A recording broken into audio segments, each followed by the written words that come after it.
Warahmatullahi wabarakatuh. Selamat pagi semua. Kami akan menjelaskan tentang teori faktor yang didasarkan pada biologis oleh Hans J. Eysenck. Kelompok kami beranggotakan 5 orang. Yang pertama ada Muhammad Fadlan Kamal, yang kedua ada Amalia Rizky Ramadan, yang ketiga saya sendiri, Skarviki Apila, lalu ada Fadila Rikasiwi, dan terakhir ada Elisi Tohang. Lalu gambaran umum teori sifat yang didasarkan pada biologis menurut Eysenck, hal terpentingnya adalah perbedaan individual dalam kepribadian manusia adalah aspek biologis, bukan psikologisnya. Perbedaan genetik ini menyebabkan perbedaan struktural pada sistem saraf pusat termasuk struktur otak, hormon, serta neurotransmitter, dan perbedaan struktural ini menyebabkan sebuah perbedaan. Lalu, Eysenck berpendapat bahwa dasar umum sifat-sifat kepribadian berasal dari keturunan dalam bentuk tipe dan trait. Eysenck juga berpendapat bahwa semua tingkah laku dipelajari dari lingkungan. Menurutnya, kepribadian adalah keseluruhan pola tingkah laku aktual maupun potensial dari organisme sebagaimana ditentukan oleh keturunan dan lingkungan. Dalam Alwisol 2009. Selanjutnya akan dijelaskan oleh Amalia.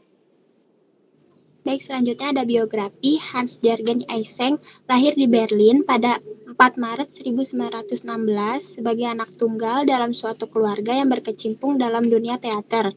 Ibunya adalah Ruth Werner, seorang bintang film bisu Jerman dengan nama panggung Helga Molander. Ayah Eysenck, Anton Edward Eysenck, adalah seorang komedian, penyanyi, dan aktor. Orang tuanya bercerai pada saat umurnya 4 tahun.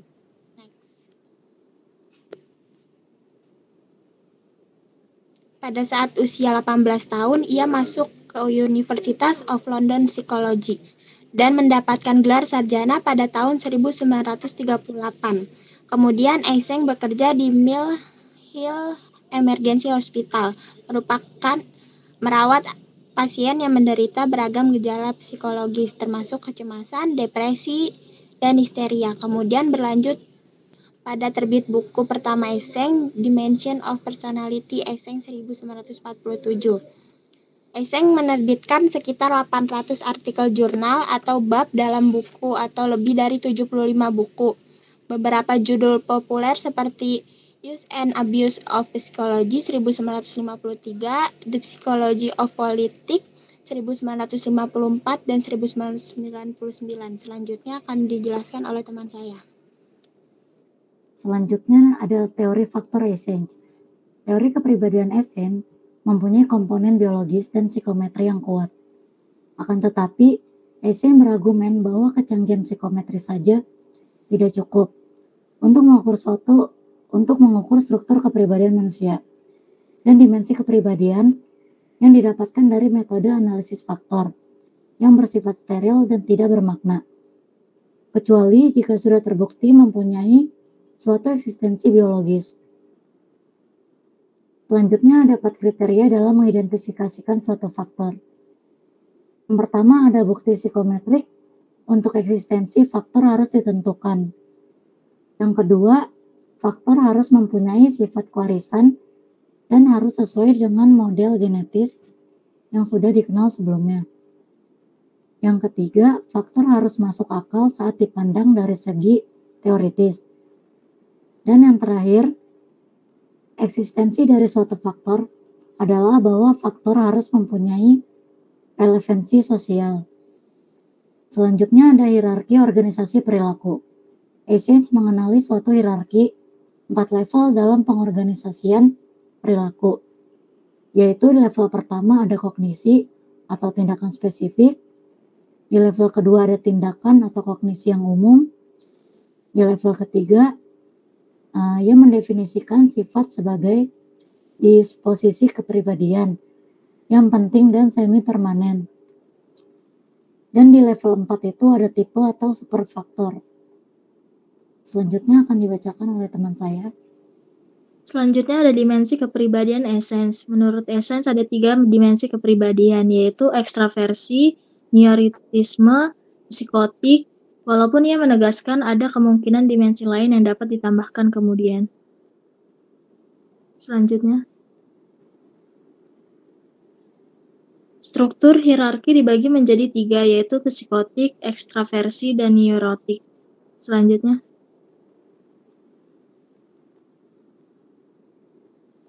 Neurotik dan psikotik tidak terbatas hanya pada individu yang patologis, walaupun orang yang terganggu cenderung mempunyai skor yang lebih tinggi dibanding dengan individu normal dalam skala yang mengukur kedua faktor ini.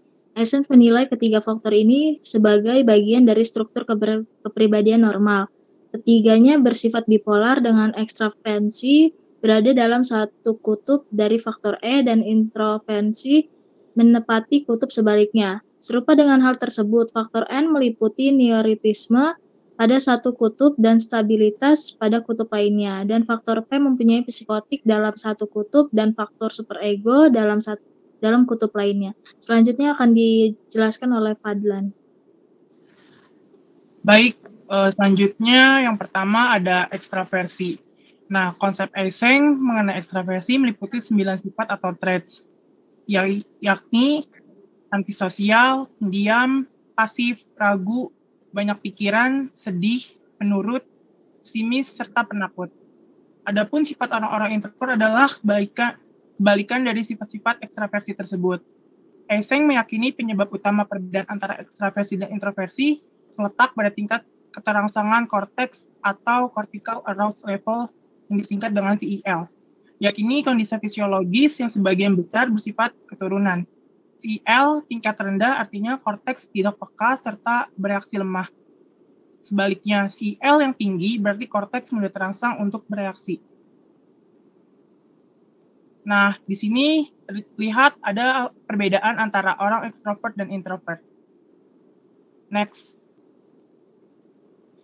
Selanjutnya yang kedua ada neurotisme. Eysenck menyatakan bahwa beberapa penelitian menemukan bukti dasar genetika dari sifat atau traits neurotik, seperti gangguan kecemasan, histeria, serta obsesi kompulsif.